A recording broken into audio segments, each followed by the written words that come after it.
कुछ दिन पूर्व मैंने इसी सोशल मीडिया प्लेटफार्म पर एक वीडियो डाला था लोट उस वुमेन के मर्डर के अकॉर्डिंग, और उस बच्ची के बारे में मैं बोलना चाह रहा हूँ जो मीडिया द्वारा प्रताड़ित की गई। सो कॉल्ड मीडिया वो लोग है ही नहीं, मीडिया से वो लोग एक भी नहीं है उनमें से। मीडिया से मैंने पता कर लिया पूरा।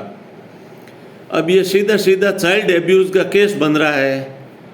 वो लोकल एसएचओ पे डिफेंड करता है, वो कैसे क्या करते हैं, क्या एक्शन लेते हैं इन लोगों पे। बाकी हमारे यहाँ मारवाड़ी के अंदर एक कहावत है कि दुखारा पालन दिन है। जो ही ज़्यादा समय व्यतीत हुए, जो ही थोड़े बच्चों या कोई आदमी कितो ही मोटो कोई दुख पड़ जाए कि में, तो वो थोड़ा बिन भूलने की कोशिश करे। बट ये कैसे भूल पाएगी? उस बच्ची की तो रील है। अब सोशल मीडिया के आप कोई भी यूट्यूब, फेसबुक, ये इंस्टाग्राम कुछ भी उठा के देख लो, सभी पे ये वायरल हो गई है उस बच्ची की। जब भी वो बच्ची फ्यूचर में कभी ये फ़ोन खोलेगी तो उसके सामने सीधा यही आएगा, तो फिर उसको अपनी माँ की याद सताएगी। अब कैसे भूले बताओ अपनी माँ का जुदा होने का दर्द। उस दिन तो वो इस टाइप से बोल रही थी कि परिवार के दूसरे लोगों ने बोला कि तुम्हारी मम्मी बेटा हॉस्पिटल के अंदर एडमिट है, तेरी बहन भी हॉस्पिटल के अंदर एडमिट है। उस बच्ची बेचारी छोटी बच्ची को नहीं पता था कि मेरी माँ इस दुनिया में ही नहीं रही।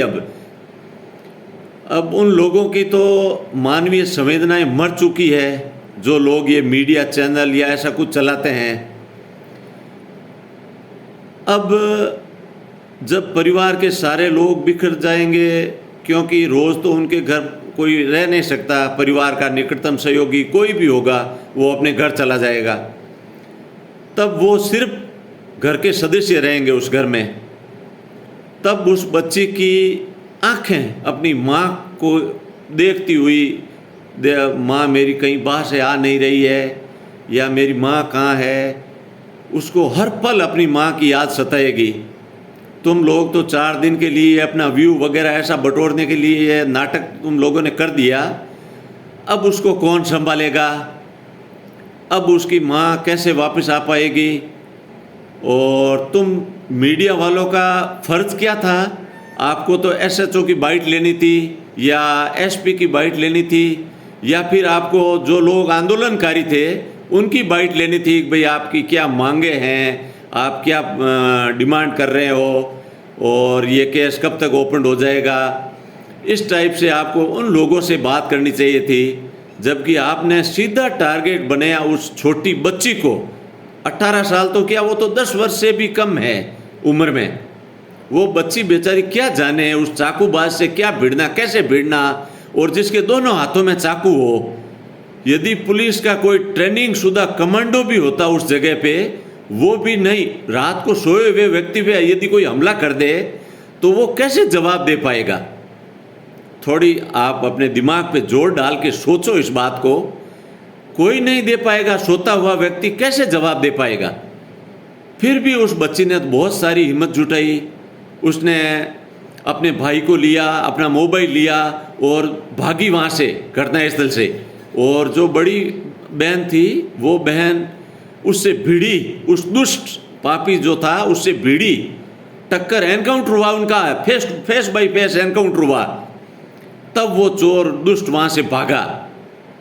मैं तो सैल्यूट करता हूँ उस बड़ी वाली बच्ची को भी, जिसकी भगवान ने बहुत ज़बरदस्ती उसके स्वास्थ्य में तेज़ी से सुधार किया है, और बहुत जल्द वो हमारे सामने भी अपने घर पे होगी। बट ये मीडिया वाले, इन लोगों का भाई पुलिस प्रशासन चाहे तो आराम से इलाज कर सकती है। ये कुछ सब कुछ फेक, झूठ, और कुछ भी नहीं है इनके पास।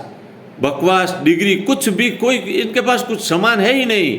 ये लोग ब्लैकमेल करते हैं, और कई किसी दुकानदार, नेता, पॉलिटिशियन किसी के पास चले जाते हैं और ये वीडियो बना लेते हैं। और इन लोगों का ये धंधा है, बिजनेस हो चला। ये प्लीज़ इसको रोकिए, किसी तरह रोकिए। समाज में मैं कोई बिश्नोई समाज की नहीं बात कर रहा हूँ, मैं तो 36 ही कौम की बात कर रहा हूँ। इसको तुरंत इमीडिएटली रोका जाना चाहिए। ये चीज़ें सही नहीं है भाई।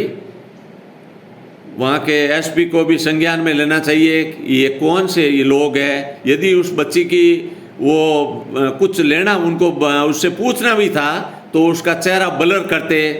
कुछ बहुत सारे आजकल इस यांत्रिकी युग के अंदर बहुत सारी ऐसी चीज़ें हैं जो वो कर सकते थे, पर उन्होंने जानबूझ के नहीं किया। अब भाई मैं तो इससे ज़्यादा आपको क्या बताऊँ, मेरे से ज़्यादा बहुत ज़्यादा लोग समझदार हैं और बहुत नॉलेजेबल लोग हैं इस दुनिया के अंदर। धन्यवाद भाई।